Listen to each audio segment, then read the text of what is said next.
Ever feel like your dreams are mocking you? You see them, bright, burning, right there in your mind, but when it's time to move, you freeze. You tell yourself, tomorrow.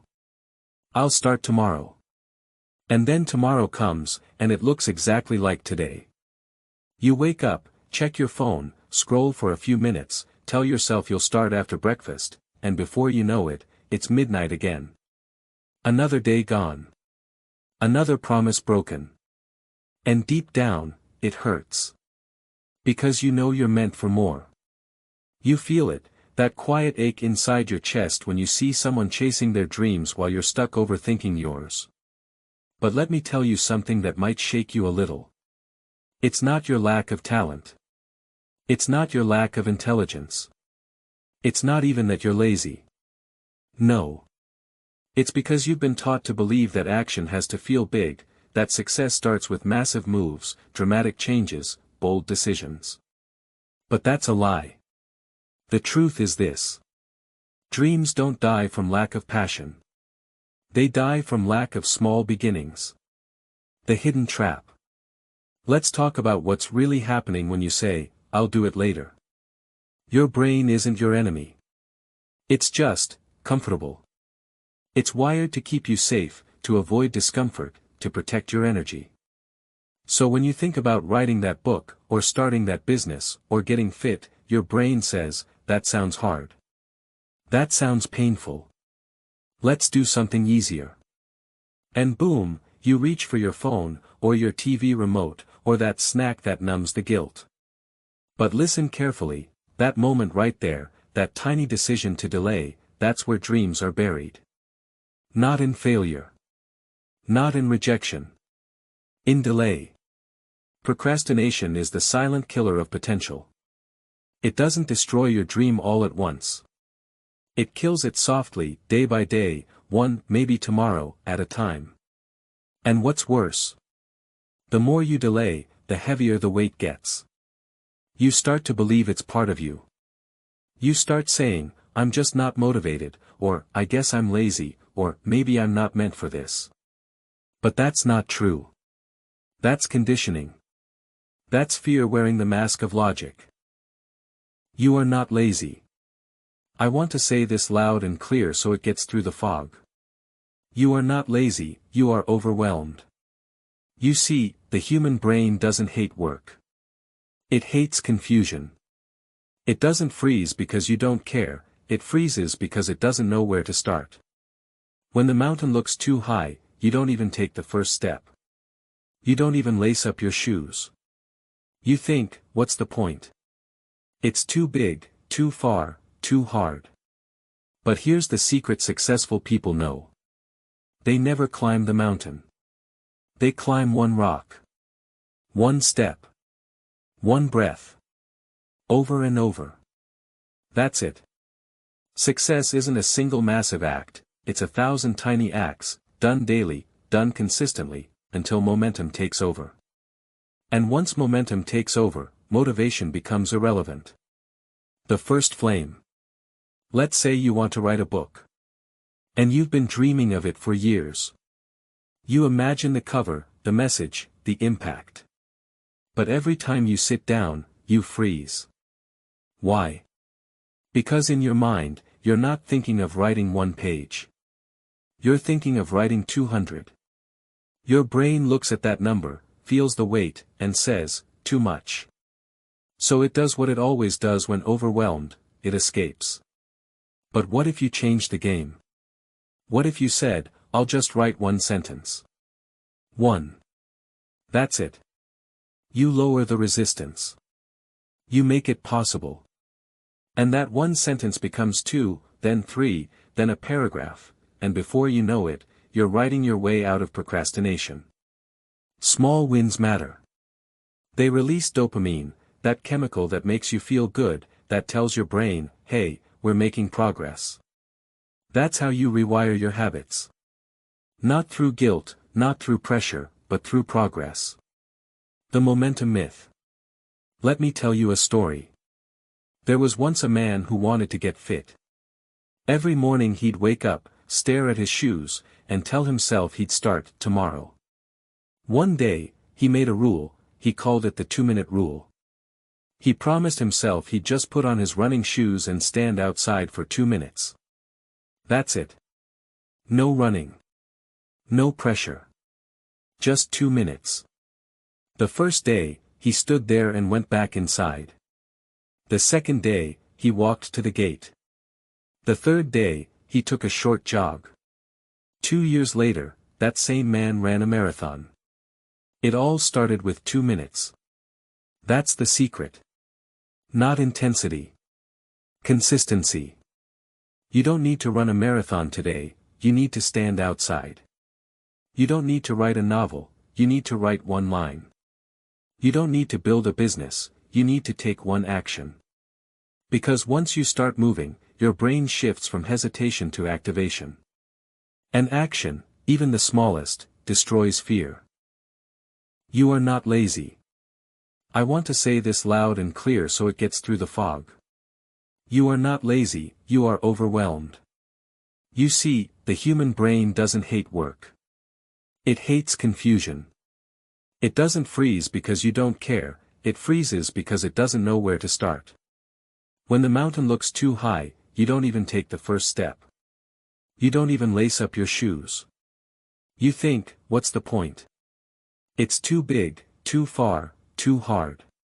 But here's the secret successful people know. They never climb the mountain. They climb one rock. One step. One breath. Over and over. That's it. Success isn't a single massive act, it's 1,000 tiny acts, done daily, done consistently, until momentum takes over.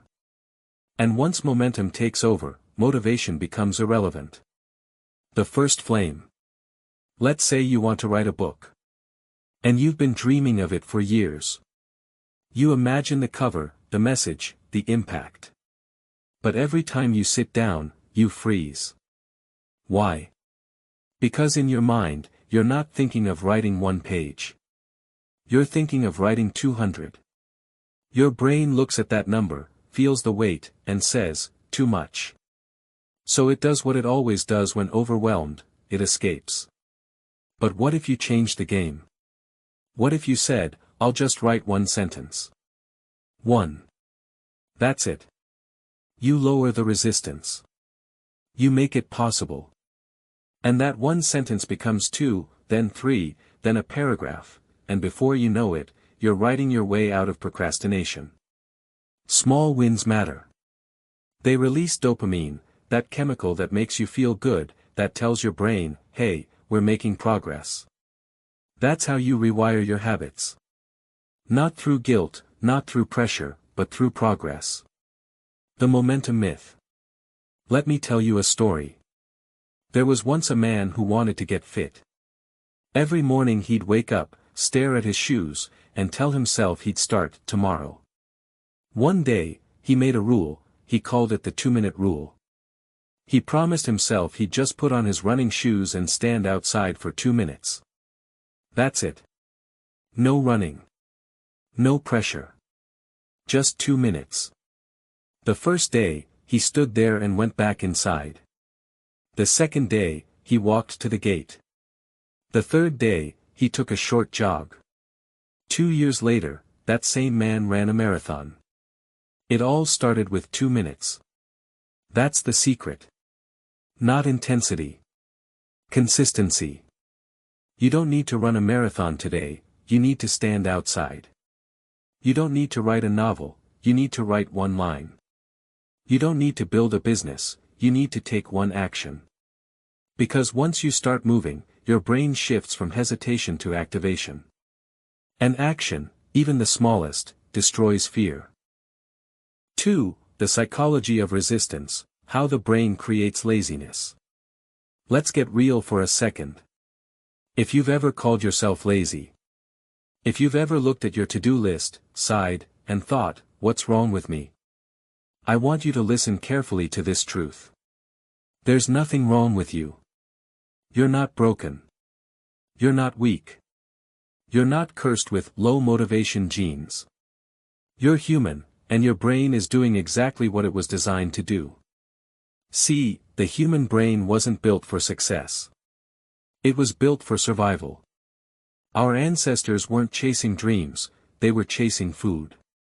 They weren't trying to build companies, they were trying to stay alive. So your brain learned one rule above all else. Avoid pain, seek comfort. That's it. That's the default operating system. And while that wiring kept us alive in the wild, it's killing us in the modern world. Because today, survival doesn't mean fighting lions, it means fighting distraction. And distraction is a much more dangerous predator, because it doesn't scare you, it soothes you. The comfort trap. You wake up, and your phone is right there. The world at your fingertips. Instant dopamine. Instant gratification. Why work hard when you can scroll? Why chase progress when you can chase pleasure? But here's the problem. Comfort feels good now, but it kills you slowly. Every time you choose comfort over growth, you tell your brain, this is what we value. And your brain listens. It rewires itself to chase easy pleasures and avoid hard progress. Until one day, you wake up, and you don't even trust yourself anymore. You say you'll start tomorrow, but a part of you doesn't believe it. Because you've broken that promise too many times. And that right there, that's the real pain of laziness. It's not about wasted time. It's about lost trust. You stop believing your own words. But here's the good news. You can rebuild that trust. Not by setting bigger goals, but by keeping smaller promises. You rebuild belief by doing what you said you'd do, even when it's tiny. Especially when it's tiny. Because each small kept promise whispers to your subconscious. See? We can trust ourselves again. And that's when momentum begins to return. The resistance mechanism. Have you ever noticed that the moment you decide to change your life, everything suddenly feels harder? You declare, I'm going to the gym, and suddenly you're tired. You say, I'll start that project, and suddenly you're busy. You decide, I'll wake up early, and suddenly your bed feels like heaven. That's not coincidence. That's resistance. Resistance is your brain's defense system. It doesn't hate growth, it fears loss. Every new version of you threatens the old one. And the old one doesn't want to die quietly. So it fights back, with excuses, distractions, and fatigue. It whispers, you're tired. It whispers, you'll do better tomorrow. It whispers, what's the point? And if you listen, you lose. Because resistance is clever, it never says, quit forever. It says, quit for now. And, for now, is how most people waste their entire life. But once you understand resistance, once you see it, it loses power. When you recognize that tiredness, that hesitation, that mental fog is just a pattern, not your identity. You can laugh at it. You can say, I see you. Not today. And that simple awareness, that moment of choice, is how change begins. The brain's reward system. Let's talk science for a minute. Your brain runs on dopamine, the chemical of motivation, anticipation, and reward. Most people think dopamine is released when you achieve something, but that's wrong. It's released in anticipation of reward. When you expect pleasure, not when you receive it, your brain lights up. That's why you can spend hours scrolling on your phone, chasing microbursts of dopamine that require no effort. And that's why the hard things, the ones that bring long-term joy, feel so unrewarding at first. Writing. Studying. Training. Building. They delay the reward, and the modern brain hates that. But here's the twist. You can retrain it.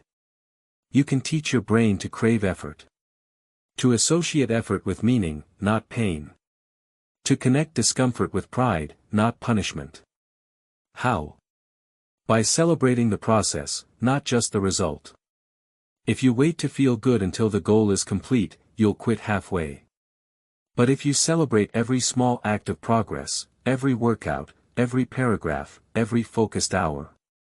You'll build a reward system that fuels itself. You'll literally become addicted to improvement.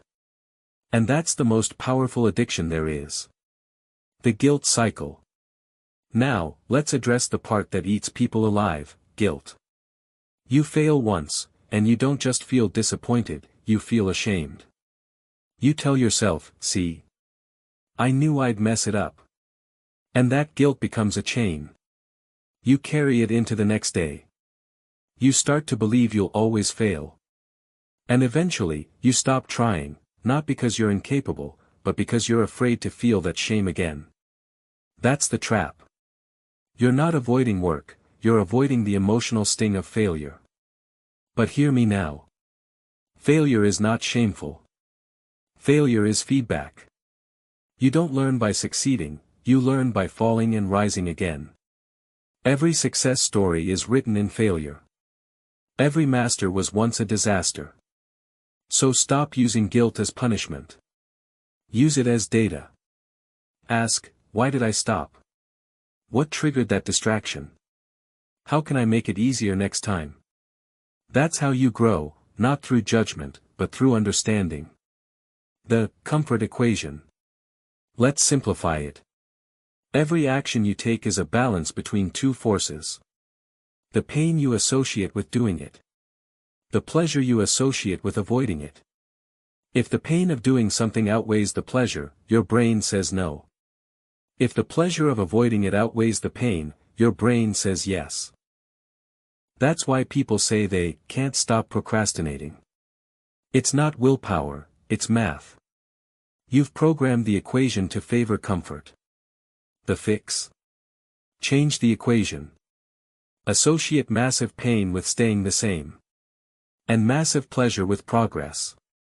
Don't just think of what you'll gain by acting, think of what you'll lose by waiting. Lose time. Lose trust. Lose momentum. Lose your own self-respect. Let that sting. Let it hurt enough to move you. Pain, when used correctly, is not punishment, it's propulsion. The turning point. There comes a moment, and maybe this is that moment for you, where you have to decide. Am I going to live in comfort? Or am I going to live with conviction? Because you can't have both. You can't serve two masters, comfort and purpose. One will always win. And every day, through your small choices, you're voting for one or the other. The question is, which one gets your vote today? Because comfort gives you relief. But purpose gives you life. The science of starting. Here's something most people never realize. The hardest part of any task isn't doing it, it's starting it. The brain's resistance peaks right before you begin. But the moment you take the first step, that resistance collapses. It's like pushing a heavy rock. At first, it doesn't move. But the second it starts rolling, momentum takes over. And that's why the 2-minute rule works. Because it bypasses the hardest part, starting. You trick your brain into movement. And once you're in motion, the chemistry changes. The same brain that was saying, don't do it, suddenly says, hey, this isn't so bad. That's the moment of transformation. Not when you finish, when you begin. So let me leave you with this truth. You don't need more motivation. You need more momentum. Motivation comes after movement, not before it. You don't wait to feel inspired to start. You start, and that's what creates inspiration. Laziness isn't who you are, it's who you settled into. And the moment you start moving, you wake up the sleeping part of yourself that remembers what it's like to be alive. That's the version of you waiting behind the fog. The one who doesn't just dream, but does. So take the smallest step today. Because that step is not small. It's the spark that burns the bridge between who you've been and who you're becoming. 3. The myth of laziness. Reprogram your identity and build momentum permanently. Let me destroy a myth that has kept millions of people small. There is no such thing as a lazy person. There are only people whose identity hasn't caught up with their dreams. Think about it. No child is born lazy. Every toddler explores, grabs, builds, breaks, runs, asks, learns. Curiosity is our default setting. But somewhere between wonder and adulthood, something shifts. We stop asking, "What can I build?" and start whispering, "What's the point?" That shift doesn't happen because we lose energy. It happens because we lose belief. Identity comes before action. You can't consistently act against the identity you hold about yourself. If deep down you see yourself as undisciplined, you'll behave that way no matter how many productivity hacks you read. If you believe you're lazy, every time you rest you'll reinforce it. But if you start to believe, "I'm someone who follows through," you'll look for proof of that belief every single day. Because the brain loves consistency. It wants your actions to match your story. So the fastest way to change your actions is to change your story. Stop saying, "I'm lazy." Start saying, "I'm learning to take action." Stop saying, "I never finish anything." Start saying, "I'm becoming someone who completes what I start." Words aren't decoration, they're programming. Every sentence you repeat is a line of code written directly into your subconscious. You can't speak defeat and expect victory. The false comfort of self-blame. Here's the tricky part, calling yourself lazy actually feels safe. Why? Because it gives you an excuse. If you're lazy, then it's not your fault you didn't try, it's just who you are. You can sit in that label like it's a soft couch. It protects you from the pain of failure. But comfort isn't compassion. It's a cage. Every time you label yourself negatively, you shrink the range of what's possible for you. You become loyal to your limitations. Let me tell you something hard and honest. You cannot heal in a story that defines you as broken. If you keep saying, "I'm lazy," your brain says, "Got it, we'll act accordingly." If you start saying, "I'm powerful," it looks for proof of that instead. You don't need to fix yourself. You need to update yourself. The power of a new self-image. I once coached a man who said, "Tony, I've always been lazy. I start things and never finish." So I asked him, "Tell me one thing in your life you've ever finished." He thought for a moment and said, "Well, I built a gaming computer from scratch." I smiled. There it is. You're not lazy. You're just not emotionally connected to most of what you're doing. And that's true for so many of us. We call it laziness when really it's disconnection. When you care, you move. When you don't, you stall. The question isn't, "Why am I lazy?" It's, "Why am I uninspired?" And that's a much more useful question, because it points you toward purpose. Find something that matters to you deeply enough, and energy stops being the problem. Purpose fuels focus. Focus creates progress. Progress ignites momentum. Momentum destroys laziness. The law of small identity shifts. Identity doesn't change overnight. You don't wake up one morning and suddenly become the kind of person who does it. You build that identity through evidence, small wins stacked daily until your subconscious accepts the new reality. Every time you show up for yourself, even for 2 minutes, you cast a vote for the person you're becoming. Every time you finish something, no matter how small, you're carving a groove in your brain that says, "See? This is who I am now." You're not faking it, you're forging it. So stop trying to take massive leaps of transformation. Take consistent micro-shifts of identity. Say it with me. I don't need to change overnight. I just need to prove to myself that I can start, today. The inner dialogue. What do you say to yourself when nobody's listening? That conversation, the one you think doesn't matter, shapes everything. You say things like, "I should be further by now. I always screw things up. I'll never be disciplined." And your subconscious listens like a faithful servant. It says, "Yes, master." Then it arranges your behavior to match the script. You're hypnotizing yourself with your own words. So change the script. When your mind says, "I'll start tomorrow," you reply, "No, I'll start for 2 minutes right now." When it says, "It's too hard," you answer, "Hard is how I grow." When it whispers, "You can't," you shout back, "Watch me." This is not positive thinking. It's mental conditioning. It's how champions think. They don't wait for belief, they speak it until it becomes real. How belief shapes behavior. Here's the psychology behind it. The brain filters reality through something called the reticular activating system, RAS. It decides what you notice and what you ignore. If you believe you're lazy, your RAS highlights every lazy act you commit. It collects evidence to keep your story intact. But if you believe you're productive, it starts noticing every time you move forward, even slightly. You literally start seeing more opportunities because your brain is tuned to them. Belief bends perception. Perception drives behavior. Behavior reinforces belief. That's the loop, the identity feedback loop. Break the loop, and you break the myth. How to rewrite the story. Let's make it practical. Step 1, name the old identity. Write it down. Don't hide from it. Maybe it's the procrastinator, the dreamer who never acts, or the starter who never finishes. Step 2, design the new one. Who do you want to be? The finisher. The doer. The consistent one. Name it clearly, give it language. Step 3, collect evidence. Every day, do one thing, no matter how small, that aligns with the new identity. Say it out loud, "See. I'm proving who I am."